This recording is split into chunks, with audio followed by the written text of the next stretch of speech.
Humans were supposed to be cowards. The Galactic Federation's species registry had them listed as a 2 of 16 on the aggression index.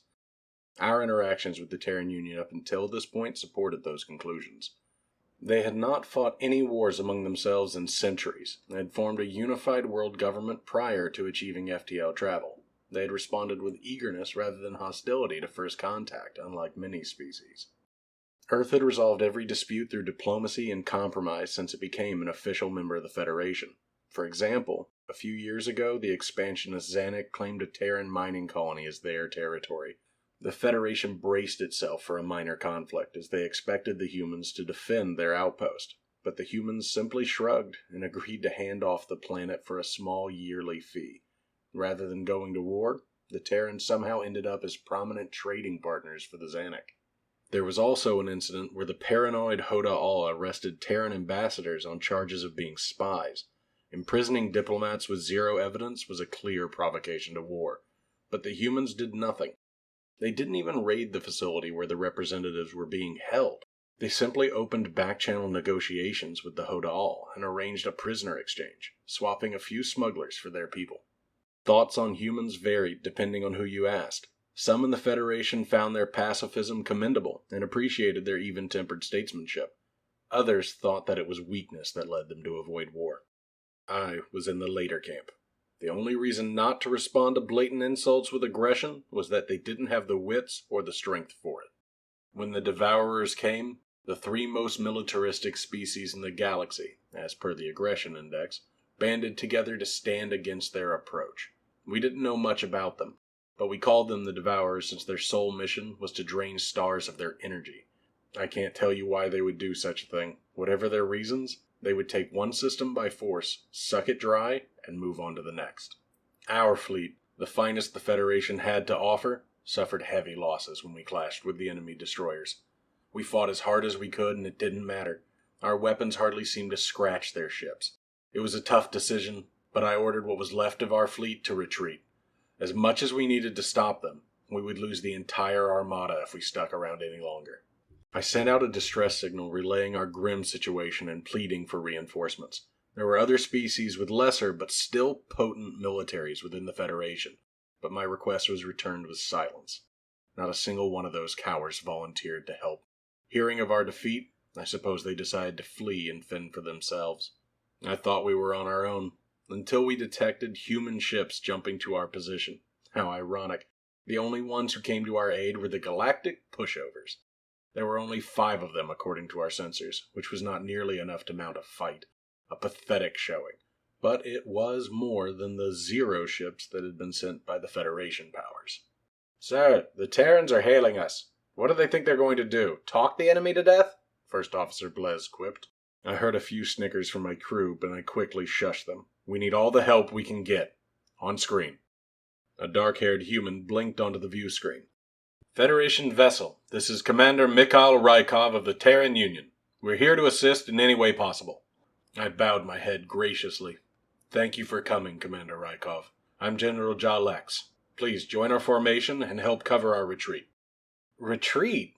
The human commander blinked a few times, looking confused. "Our intentions are to engage and terminate the enemy." "All due respect. The devourers number in the thousands, and they crushed our fleet of equal magnitude. I wouldn't expect a peaceful species like yours to understand warfare, but it's in your interest to follow our lead." Commander Rykov seemed even more confused. "You think humans are a peaceful species? What the hell? Why would you think that?" "Well, you never fight with anyone. You resolve everything with talk. Humans are the lowest rated species on the aggression index." "I see. The Federation has misjudged us there. Do you know why we avoid war, General?" "Because you don't think you can win? Fear?" "No. It's because we know what we are, what we're capable of, and nobody's deserved that quite yet." The idea of Terrans making ominous threats would have been a joke to me before now, but something in Rykov's tone told me he believed what he was saying with conviction. This was a clear case of delusion stemming from a lack of experience with interstellar warfare. The Devourers would make fools of the Earthlings and punish them for their overconfidence. However, If the commander really wanted to send his men to a slaughter, I wouldn't stop him. If you insist on fighting, I certainly won't stand in your way. But know that you're on your own. We're getting out of here. What's your plan? We brought a nanite bomb we developed. We've never actually used one before, since in about 5% of simulations they don't stop with localized entities and consume all matter in the universe. Commander Rykov said this way too casually for my liking. But we programmed them to self-destruct after a few seconds, which will probably work. Ensign Carter, fire at the enemy in 5 seconds. My eyes widened in alarm. Wait, hold up. You just said it would destroy everything. The Terran flagship fired a missile before I could get in another word to stop them. At first, I thought they had missed their mark.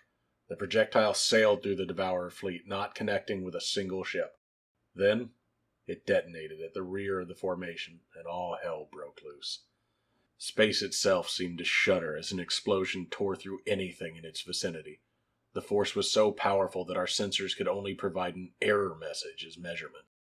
At least a third of the devourer fleet was instantly vaporized, as an improbable amount of energy and heat turned them into metal soup.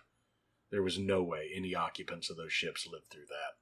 The enemy vessels further out from Ground Zero survived the initial blast, though many of them sustained heavy damage. But an invisible force seemed to be slowly dissecting each of them. I could only watch in disbelief as the mighty cruisers disintegrated bit by bit. I suppose the bomb had thrown out a swarm of nanobots which had attacked the ship's structure on a molecular level. The devourers hardly knew what hit them. By the time they thought to return fire, there was nothing left to return fire with. Their arsenal evaporated in a matter of seconds, and undoubtedly their personnel suffered the same fate. Where there had once been an unstoppable army, now only stood empty space. The humans had unleashed a wave of destruction that was unrivaled by anything I had ever seen in my military career with just a single missile. Horror shot through my veins at the thought that they might one day turn their monstrous weapons on the Federation. There was no way to defend oneself against such diabolical creations. The aggression index needed an update. The kind of species that would invent weapons like this was no 2. Glancing around at my crew, I saw stunned and aghast reactions that mirrored my own. If they ever became hostile, the humans represented a threat of the highest level. They could more than likely wipe out the entire galaxy without breaking a sweat. Now that's taken care of. You should have just invited us to the party to start with, Commander Rykov grinned. Tell you what, General, next time we meet, you owe us a beer. I frowned. The humans could ask for much more than a drink if they wanted to. Yeah, I think we can do that. Commander Rykov terminated the call, and I watched as the Terran ships warped back into hyperspace. I was trying to wrap my mind around the whole thing, and I wondered how I was going to put this into words for the combat report. The Federation had no idea who the Terrans truly were, but I was going to make sure they did. And as I played the events of the day over in my mind, it clicked. I finally understood why such a powerful species would not show its hand. The humans avoid war because it would be too easy for them to win.